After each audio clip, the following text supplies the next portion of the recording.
তো সংবিধানই যদি আপনি ওটা মানেন তাহলে তো এখন প্রধানমন্ত্রী শেখ হাসিনারই মানতে হয়। এই ইলেকশনও তো সংবিধানে ছিল না, ইন্টারিম গভর্নমেন্টের সংবিধানে ছিল না।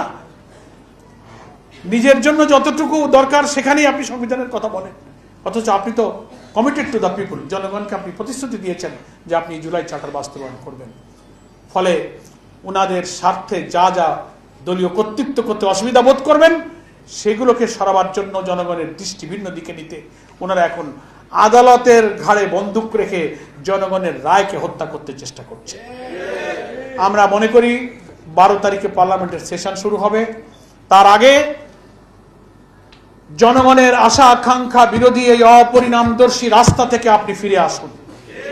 আপনারা কিন্তু গণতন্ত্র এবং জুলাইয়ের চেতনাকে ভঙ্গ করে অতীতের কর্তৃত্ববাদী সরকারের মতো ভিন্ন পথে হাঁটতে করেছে।